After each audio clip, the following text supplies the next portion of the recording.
नमस्कार दोस्तों, मैं सुदर्शन कैंतरा हिलवाणी.com में आपका स्वागत करता हूं। और आज हम पहुंचे हैं रुद्रप्रयाग जनपद के बरदारपट्टी के सौराखाल गांव में। बहुत ही खूबसूरत गांव है। चारों तरफ के जो प्राकृतिक दृश्य है बहुत खूबसूरत है। इस गांव की सबसे अच्छी खासियत यह है, यहाँ से हिमालय की बहुत सारी चोटियाँ दिखाई देती है जो यहाँ से बहुत ही खूबसूरत दिखती है।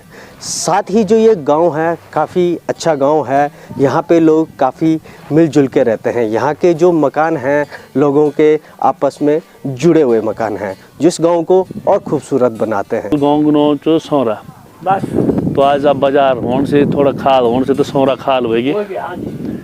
बाकी हमारा जो गांव को इतिहास लगभग 400 साल लगभग होलो पुराना।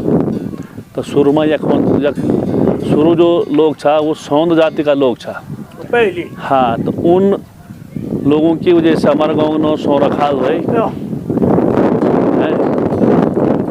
और उसके बाद हमारा जो पुराना लोग हैं 20 लोग हैं ना, हमारा उधर कुछ दास लोग, फिर ये नेगी लोग, फिर हम लोग पुंडी लोग आए। अभी हमारे पलायन भी होगी लोग काफ़ी।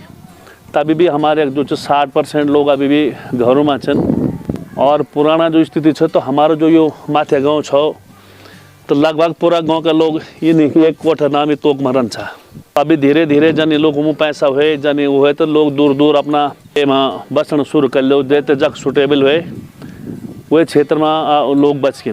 खेती बाड़ी का हिसाब से हमारा गांव में हर चीज़ सब चीज़ उपलब्ध है। मतलब खेती में चाहे आप अनाज कोई भी हो, गेहूँ जो झंगोरो कोदू सब कुछ होना, दाल दूध होना। लेकिन आज की डेट में थोड़ा सा कुछ ये नहीं है कि थोड़ा जंगली जानवरों को प्रकोप ज़्यादा होने से लोगों थोड़ा खेती में लोगों को थोड़ा मन भी हट गई। खेती बाड़ी सब कुछ उखड़ बिच सब चाहिए बाबा। उनके बाद खाना जमना दाल होनी चाहिए, खेमी होनी चाहिए, बड़ी दाल होनी चाहिए, काले दाल होनी चाहिए, कोद होनी, झगड़ होनी, साठ होनी, पूरा नाज बाबा बाद नाज उनसे बाबा। आज बांध के खाना चकन पर पूरे बाद ना जा।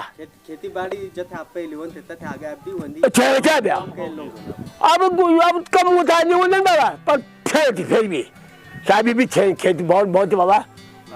अभी बहुत खेती हमारी करना था हम इन्हीं की ना करना था खेती भी। पुराना टाइम पर थोड़ा इन के लोगों के पास गरीबी थे, पैसा नहीं था। आज लोगों के पास पैसा है। आज लोग सब अच्छा लोग हमारे यहाँ जो है 80% लोग ऐसे हैं जिनके पास आज की डेट में अपने पास अपने रहने खाने के लिए पूरा पैसा है, रहने के लिए पूरे घर है, छत पक्की मकाने हैं।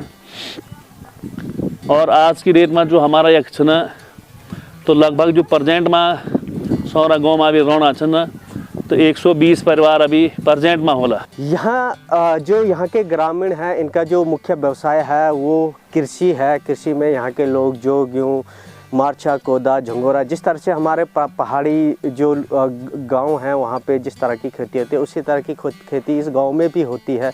साथ ही यहाँ के लोग पशुपालन भी करते हैं। यहाँ पे दुग्ध पे भी ये लोग काम करते हैं। यहाँ पे भैंस, बकरी, गाय, बैल का पालन करते हैं। साथ ही अगर इस क्षेत्र के बारे में कहा जाए तो यहाँ पे माल्टा भारी तादाद में होता है। लेकिन माल्टा की जो बात अगर हम गढ़वाल क्षेत्र में जो माल्टा होता है उसकी हम अगर बात करें तो इसका सही तरीके से बाजारीकरण नहीं हो पाया है, क्योंकि माल्टा यहाँ इतनी भारी तादाद में होता है कि वो पूरा बाज़ार तक नहीं पहुँच पाता है, जो यहीं घरों में ही खराब भी हो जाता है। यहाँ की कुछ बुजुर्ग महिलाएं हमारी दादी बड़ी हमारे साथ बैठी हुई हैं। थोड़ा उनसे जानेंगे इस गांव के बारे में, कितना ये गांव बदला है, पहले कैसा था और अब कैसा है। गाँव भी बाबा ये दिखे दिखे हमारे गाँव तना पहले बोलो तो या अब बोलो बोलो बाबा ये लगी ना बोला भाई वो बोलो पहले धान का छक थे धान का ये राम बाबा ये बोला मुंड गाड़ दार संग करी। अब तो मजे बाबा सुख सुविधा भी नहीं थे, ना लाइट थे, ना टीवी थे, मोबाइल भी नहीं था। मोबाइल ना ये आजकल लोग मोबाइल हमारे पर चार 2 दिन 3 दिन में 4 महीना मोटा चिट्ठा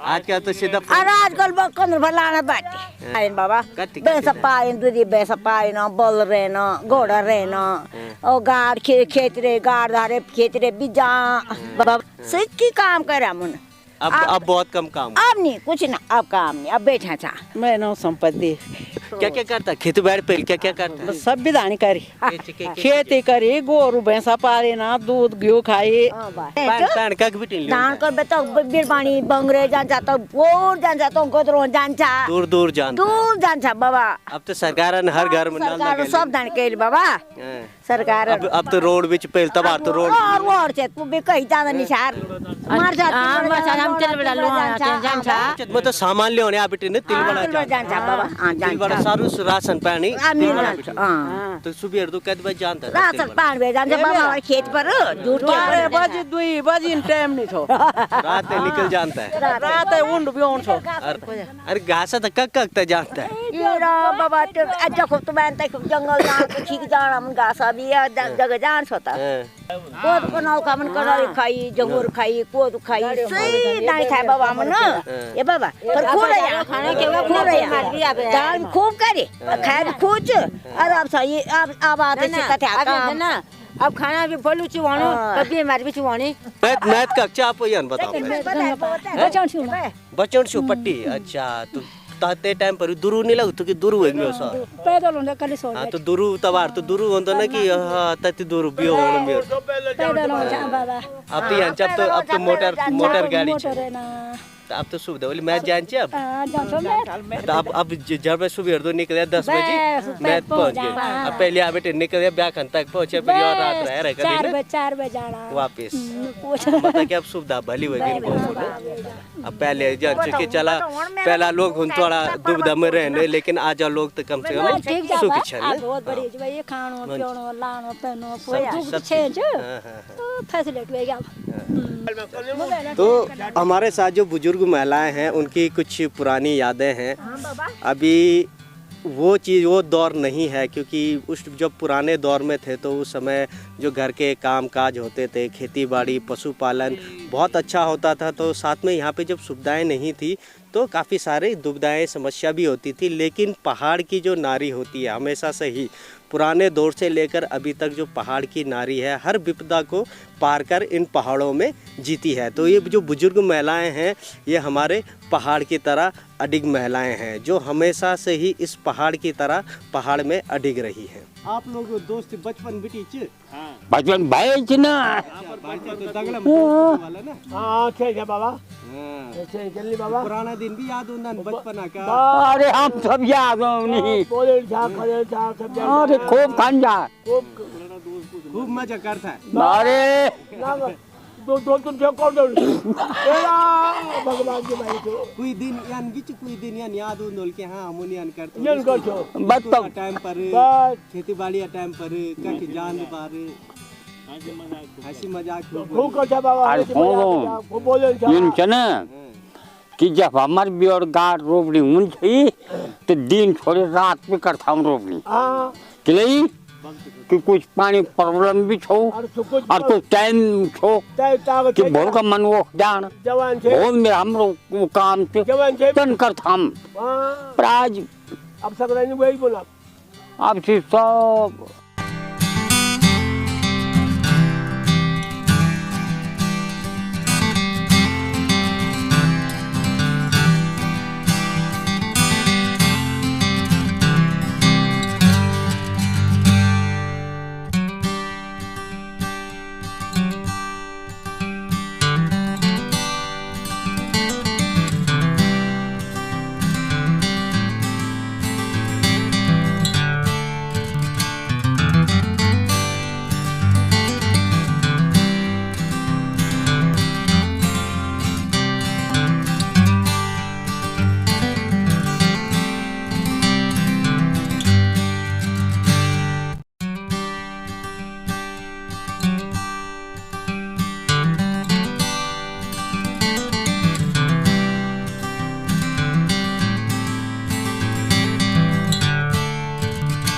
जब इसके ऊपरी छोर पे हम पहुंचते हैं तो जब चारों तरफ नज़र दौड़ाते हैं तो एक तरफ तो पहाड़ है तो और तीन तरफ खुला आसमान और पहाड़ियाँ दिखाई देती हैं, जिसमें कि काफ़ी सारे गांव यहाँ से बहुत खूबसूरत लगते हैं।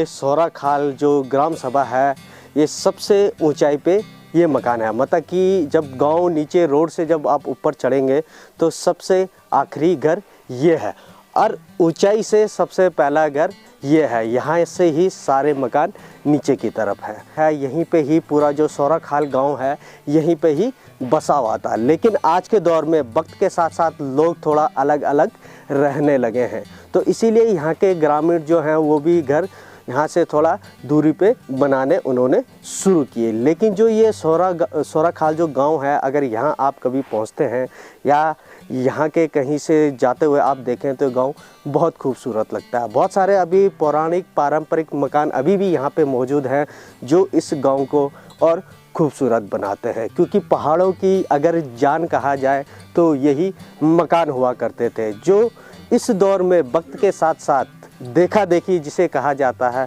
उसके दौर में ये पुराने पारंपरिक पौराणिक मकान ख़त्म होने की कगार पे हैं। लेकिन इस गांव में कुछ मकान अभी भी मौजूद हैं जो इस गांव को खूबसूरत बनाते हैं। आप ये सामने देख रहे हैं, ये यहाँ के जो पुराने लोग हमारे गौशाला बनाया करते थे, तो इस तरह से गौशालाएँ होती थी जो दिखने में भी काफ़ी खूबसूरत है। और इस दौर में इस तरह की गौशाला मुझे नहीं लगता कि कोई बनाता है, क्योंकि इसे बनाने में वक्त तो लगता है, लेकिन ये पशुओं के लिए भी काफ़ी बेहतर होती है सीमेंट ईंट के मकान से बेहतर। तो ये जो गौशाला है, इसमें पुराने दौर की तरह जो दरवाजे कुंडे वगैरह, ये पत्थर पठाली, इसमें लकड़ी का प्रयोग और ठाल का इसमें यूज किया जाता था, जो कि पशुओं के लिए भी काफ़ी बेहतर रहता था। सर्दियों में गर्माहट इसमें रहती थी और गर्मियों में इसमें ठंडक रहती थी, जिसमें हमारे जो बुजुर्ग थे पशुओं का भी काफ़ी ख्याल रखते थे। उसके हिसाब से ये गौशाला बनाई जाती थी। उसी तरह से जो पौराणिक मकान है उसे तो सभी जानते ही हैं कि जो हमारे बुजुर्ग हैं वो पौराणिक मकान, जो पारंपरिक मकान हमारे होते थे पहाड़ों में, वो इसीलिए बनाए जाते थे कि ये जो यहाँ का वातावरण है, यहाँ ठंडा भी काफ़ी होता है, गर्म भी काफ़ी होता है, उसे देखते हुए ही मिट्टी पत्थर का मकान बनाया जाता था। मैं जिस मकान के सामने बैठा हुआ हूँ ये इस गांव का सबसे पुराना मकान है। इस गांव का ही नहीं, ये जो बरदार पट्टी है यहाँ का सबसे पुराना मकान है। इस मकान की जो कलाकृति है वो देखते ही बनती है कि उस दौर में किस तरह के हमारे जो कारीगर होते थे, मिस्त्री होते थे, वो किस तरह से मकान बनाते थे। इसमें त्योहार है काफ़ी जो खूबसूरत है। अगर जो उस दौर में अगर इसे देखा जाए तो ये बहुत ही खूबसूरत मकान होगा, लेकिन हम लोगों के रख रखाव न रखने के कारण आज ये वीरान पड़ा हुआ है, खंडर की स्थिति में मौजूद है। तो इस तरह के जो हमारे पौराणिक मकान होते थे, जो पौराणिक पारंपरिक मकान होते थे, ये हमारी उस समय शान के तौर पे देखे जाते थे। आज इसकी जगह सीमेंट के मकान ने ले ली है। लेकिन आज भी जब किसी गांव में आप जाते हैं, अगर पौराणिक पारंपरिक मकान दिखते हैं तो दिल को एक खुशी सी सुकून सा मिलता है। मतलब इसको जाना जाता है तिवारी के बारे में, और ये तिवारी ऐसा है कि इसके जो ऊपर जो पहाड़ है ना, ऊपर इसको तिवारी का पहाड़ बोलते हैं। तो लगभग 250 साल पुराना होगा ये मकान। और जो हमारे ताऊ जी थे, अवतार सिंह जी, हुकम सिंह जी, इसके लड़के के दादाजी, अगर वो आज जिंदा होते तो अवतार सिंह जी 110 साल के होते। और उनके पिताजी खड़क सिंह थे। खड़क सिंह वो पुराने प्रधान भी होते थे, बाद में फिर मेरे दादाजी दूसरे बने प्रधान। तो वह खड़क सिंह जी के पिताजी ने ये बनाया था मकान, और ये इसको बनने में बहुत टाइम लगा। ऐसी कलाकृति शायद आपको बहुत इस इलाके में दिखने को नहीं मिलेगी। बरदार, पर्टिकुलरली बरदार के बारे में बात बता रहा हूँ मैं आपको। तो इसको 250 साल पुराना इस मकान को हम अभी मान के चलते, इतना हमें मतलब जितने मेरे को इतनी जानकारी मुझे भी नहीं है कि कितने साल पुराना ये मकान रहा होगा। तो बड़ी इसमें कलाकृति बहुत अच्छी तरह से हो रखी है, बहुत बेहतरीन कलाकृति। इसके जो डिज़ाइन है, पहले ये पूरा यहाँ तक ये पूरी दीवार थी, और ये पॉपुलर ही जाना जाता कि त्योहार जो है तिवारी का सब पॉपुलर त्योहार थी अपने उस ज़माने में, एक टाइप की हवेली टाइप की थी।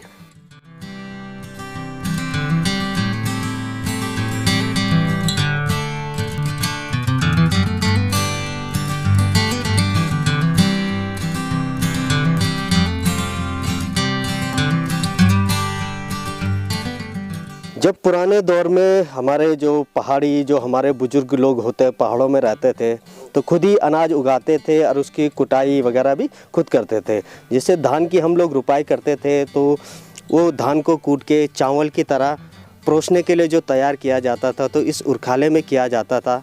आज के दौर में इसका ज़्यादा यूज लोग नहीं करते हैं क्योंकि आज के दौर में कई मशीनें ऐसी आ गई हैं जो लोगों को सुविधाजनक लगती हैं, लेकिन इसमें कूटे हुए चावल साथ में लोग बुखड़े चूड़े बनाया करते थे।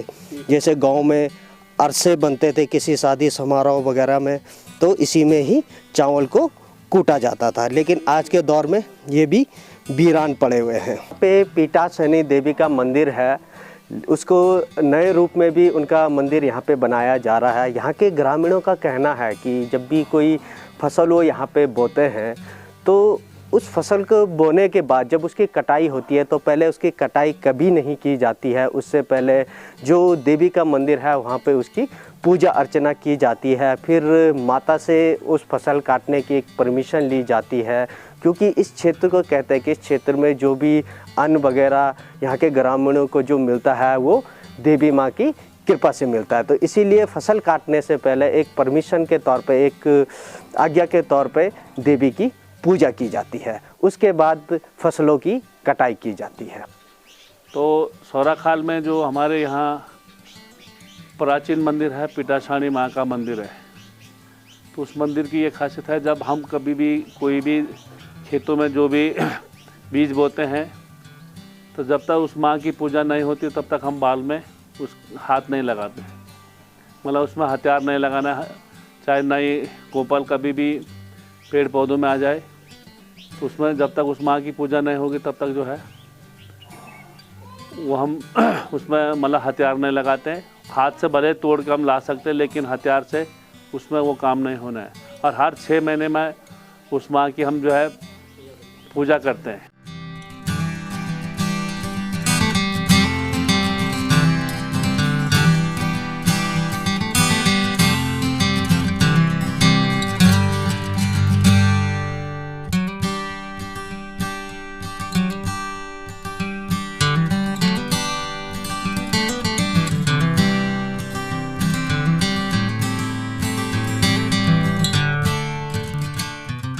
दोस्तों अगली सुबह हम उठ के यहाँ के जो इंटर कॉलेज राजकीय इंटर कॉलेज सौराखाल है वहाँ पे पहुँचे हुए हैं।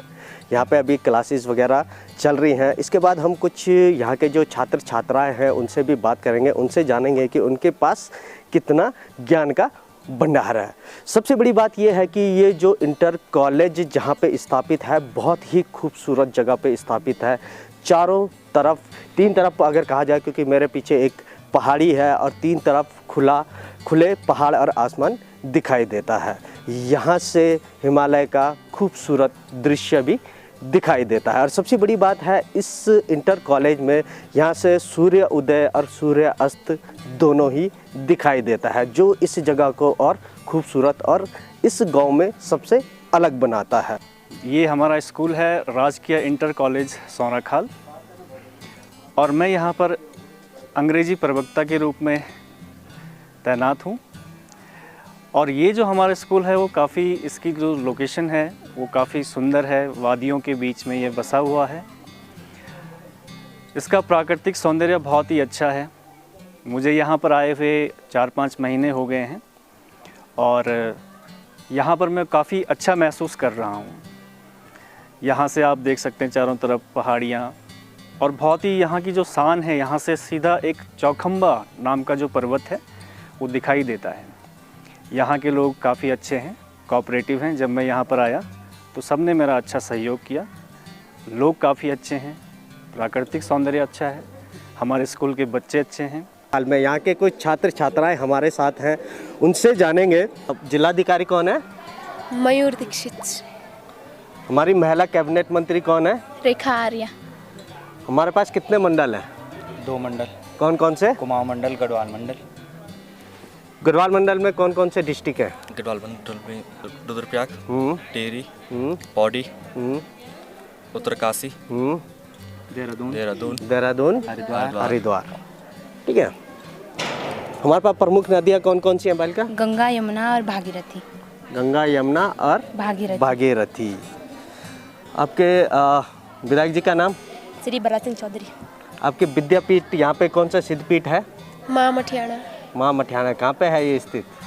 गांव है अगल बगल कोई? कौन सा गांव है? सौंदा गांव। सौंदा गांव के मात गांव में है। मात गांव के साथ। अच्छा ये बताओ कि यहाँ पे सबसे लंबी जो राजजात चलती है कौन सी है? नंदा देवी राजजात। नंदा देवी राजजात। अच्छा आपका स्कूल में कितने टीचर हैं? 12 टीचर है। सभी बढ़िया पढ़ाते हैं? जी सर। और स्टूडेंट कितने हैं यहाँ पे? 206। तो जो यहाँ के नौनियाल हैं, जो छात्र छात्राएं हैं, उन्हें जो हमारा जो क्षेत्र है और जो उत्तराखंड है इसकी लगभग जानकारी है। जो हमारे प्राथमिक विद्यालय है वो 1920-22 के हेर फेर में होगी लगभग, जो हमारे पूर्वज बताते हैं। और जो हमारा ये उसके बाद हमारे जो जनता इस जनता के पैसों से लोगों ने अपना यहाँ जूनियर हाई स्कूल खोला था सन 68 में। उसके बाद 10 साल बाद हमारे यहाँ सन 78-79 में हाई स्कूल बना और सन 87 में यहाँ इंटर की मांग आई। इंटर कॉलेज आज की डेट में जो है तो लगभग 35 साल से ऊपर तो हमारे इंटर कॉलेज को हो ही गए। और यहाँ आवासीय भवन भी, विद्यालय के अंदर आवासीय भवन है, पूरी सुख सुविधा है। लेकिन अब कर्मचारी नहीं रहना चाह रहे उसमें, तो खैर वो तो सरकार का वो है।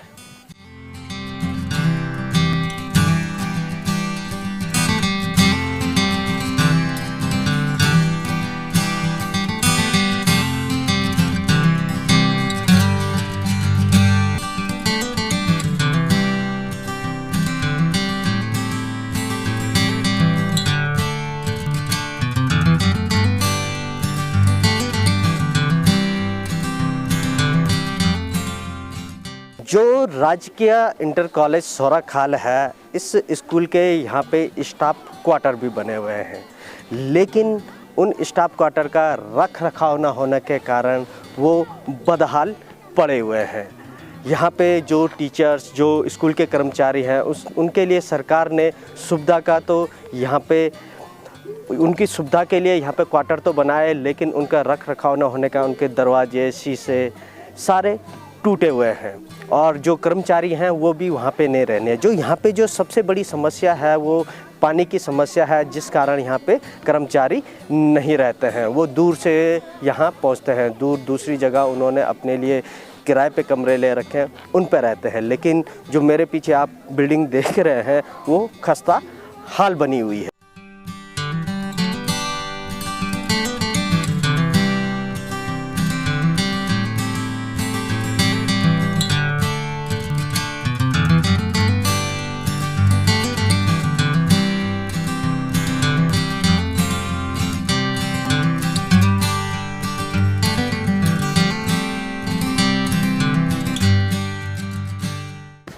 जब हम बरदार पट्टी में पहुंचते हैं तो यहाँ अगर मठियाना माई का नाम नहीं लिया तो यहाँ आना अपने आप में व्यर्थ साबित होता है। तो यहाँ पे जो बरदार पट्टी में यहाँ की जो मठियाना माई जो सिद्धपीठ मंदिर है माता रानी का, वो यहाँ पे मौजूद है। जो सामने जो मेरे सामने पहाड़ी दिख रही है वहाँ पे स्थित है। तो जो मठियाना माई का जो मंदिर है उसकी, मठियाना माई की काफ़ी मान्यता है, जहाँ पे हर दिन श्रद्धालु पहुँचते हैं। साल भर में हज़ारों लाखों श्रद्धालु वहाँ माता के दर्शन के लिए पहुँचते हैं। तो बरदार पट्टी जब भी पहुँचें आप तो सिद्ध माता मंदिर मठियाना माई ज़रूर पहुँचें और माता के दर्शन करें।